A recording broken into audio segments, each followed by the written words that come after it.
अफ्रीकी सवाना के मध्य में पहाड़ियों और बबूल के घने पेड़ों के बीच न्योका नामक एक छोटा सा गांव बसा हुआ था। न्योका के लोग साधारण जीवन जीते थे, अपने मवेशियों की देखभाल करते थे, टोकरियां बुनते थे और विशाल तारों से भरे आकाश के नीचे आग के पास कहानियां सुनाते थे। ग्रामीणों के बीच सवाना के जानवरों की कहानियां रथुओं की लय के समान ही जीवन का एक हिस्सा थीं।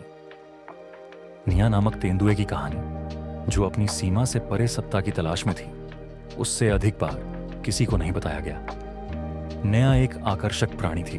उसका सुनहरा कोट गहरे रोसेट से बना था, जो चांदनी में छाया की तरह लहराता हुआ प्रतीत होता था।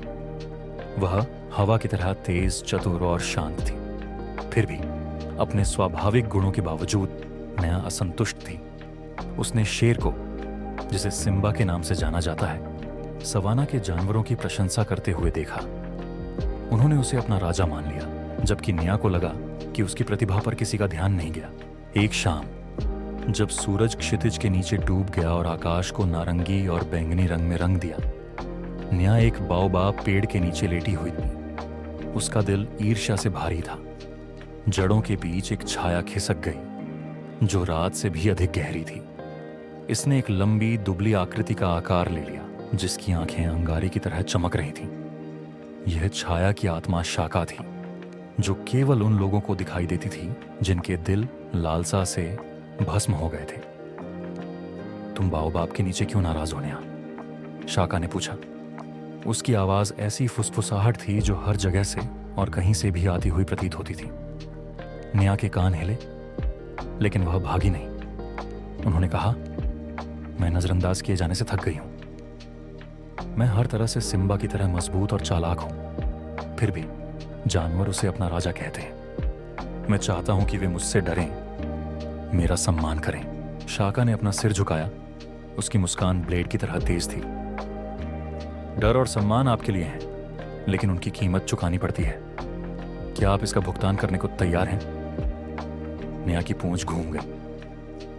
अपनी कीमत? आत्मा का नाम बताओ, मैं वह सब करूंगा जो करना होगा। शाका का रूप बदल गया। उसकी छायादार प्रवृत्तियां हवा में फैल गईं। मैं तुम्हें अपनी छाया दूंगा। यह आपकी उपस्थिति को बढ़ाएगा, जिससे आप सवाना में सबसे भयभीत प्राणी बन जाएंगे। लेकिन सावधान, आपके भय और क्रोध की छाया बढ़ेगी। यदि यह तुम्हें भस्म कर दे, तो तुम्हारे पास अंधेरे के अलावा कुछ नहीं बचेगा। नया बिना किसी हिचकिचाहट के सहमत हो गई। शाका ने अपना हाथ बढ़ाया और जैसे ही उन्होंने छुआ, उसके शरीर में एक ठंडक दौड़ गई। छाया उसके अंदर समा गई, उसकी अपनी छाया में विलीन हो गई।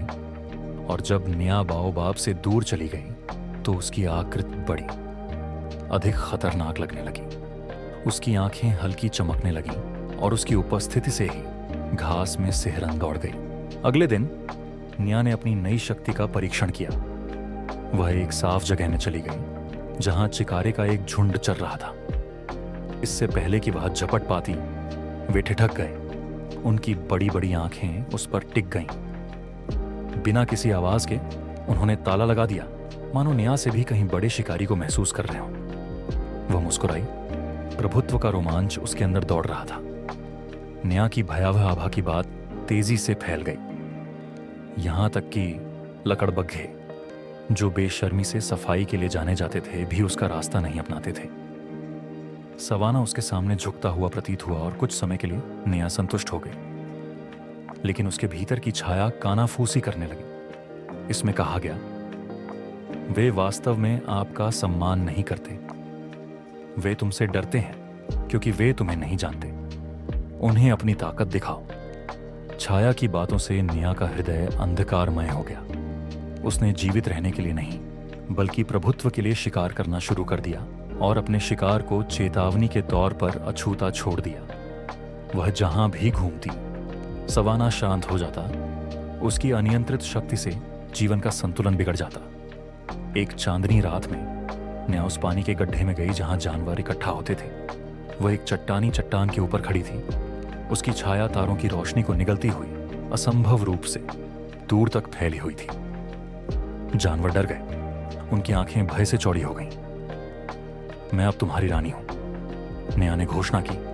उसकी आवाज शांत पानी में गूंज रही थी। मेरे सामने झुको या मेरे क्रोध का सामना करो। लेकिन जैसे ही उसकी छाया उन पर पड़ी, कुछ अप्रत्याशित घटित हुआ। सवाना के बुजुर्ग, एक प्राचीन हाथी, एक बुद्धिमान कछुआ और एक भूरे रंग का शेर आगे बढ़े। सिम्बा ने अपनी आवाज में स्थिरता लाते हुए नेहा को संबोधित किया। तुम्हारी शक्ति महान है नेहा, लेकिन यह अकेले तुम्हारी नहीं है।